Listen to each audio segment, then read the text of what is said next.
De retour à Question d'argent, le 1er avril, c'est la date limite à laquelle les locataires doivent signifier à leur propriétaire leur intention de ne pas reconduire le bail qui les lie si le bail prenait effet le 1er juillet. On en parle avec Laurent Levesque, il est coordonnateur de l'UTIL. Bonjour, M. Levesque. Bonjour. L'UTIL, donc, rappelez-nous encore votre organisme. L'Unité de travail pour l'implantation de logements étudiants. On est un organisme à but non lucratif dans le secteur du logement étudiant.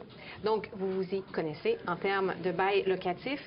Qu'est-ce qu'il faut réfléchir? Quel conseil vous donnez finalement aux gens qui viennent vous voir quand c'est la période de reconduction d'un bail?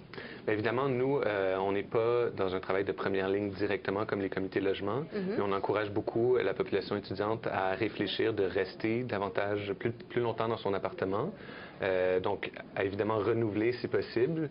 Évidemment, ce qu'il faut étudier à ce moment-là, c'est beaucoup les conditions qui changent dans le renouvellement. C'est toujours les mêmes questions. Puis ce à quoi la population étudiante ou les jeunes en général font le plus souvent face, c'est souvent des hausses qui sont peu justifiées, hausses de loyer, qui ne peuvent pas être justifiées soit par l'inflation, soit par des investissements majeurs dans le bâtiment. Donc, c'est surtout ça, en général, je pense que les gens surveillent.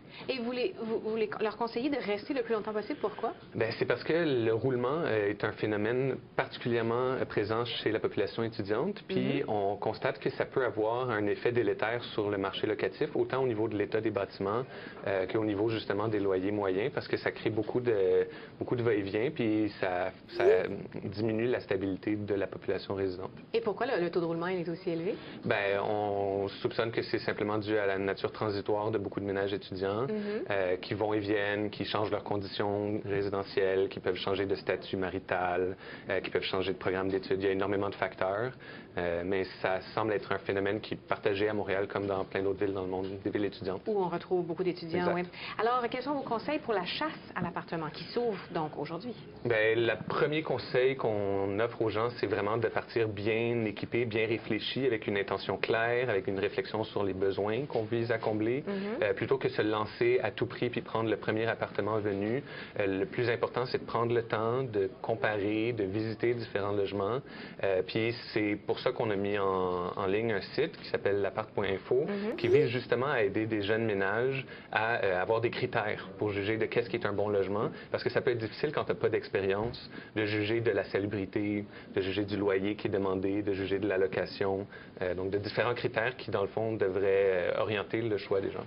Et en 2015, à Montréal, quels sont les défis pour la recherche d'appartements?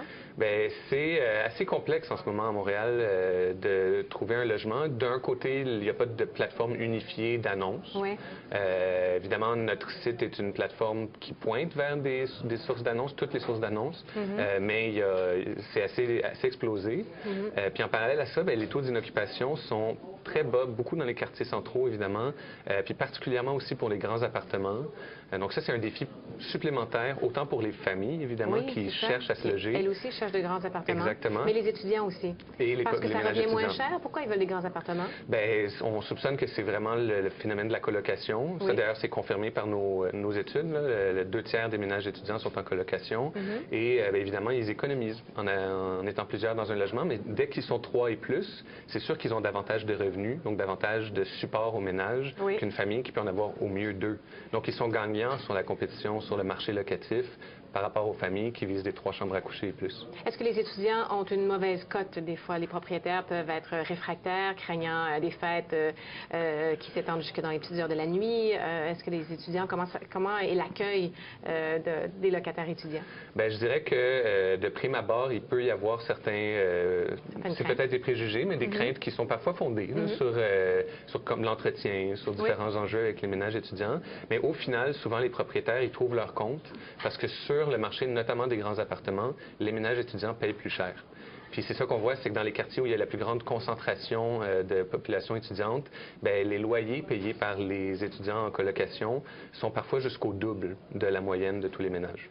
Et puis, comment on fait pour trouver un bon appartement? Vous avez mentionné que vous donnez des conseils, mais quand même, 3 exemples simples. Bien, écoutez, un exemple qu'on va donner, c'est d'encourager les gens à chercher en dehors des sentiers battus.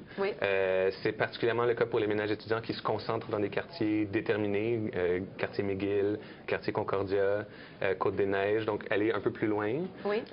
Évidemment, savoir ce qu'on cherche, donc identifier le nombre de chambres, la taille de l'appartement, Oui. puis parler au locataire précédent. C'est la meilleure façon de connaître les coûts de chauffage, qui parfois, dans des bâtiments vieillissants, peuvent être un ajout significatif au loyer, et savoir aussi l'état du bâtiment, etc.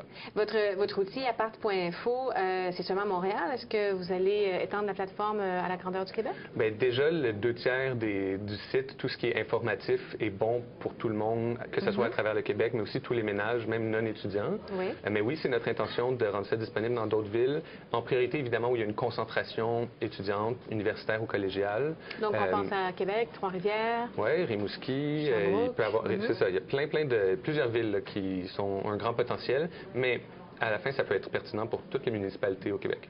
Oui, effectivement. Et ça, évidemment, parce que vous redirigez les gens sur certains sites spécifiques au quartier là, pour leur donner des sources, étant donné l'abondance de ressources sur Internet pour retrouver un appartement. Exactement. Monsieur Lévesque, toujours un plaisir. Merci d'avoir été là. Ça fait plaisir. Merci à vous.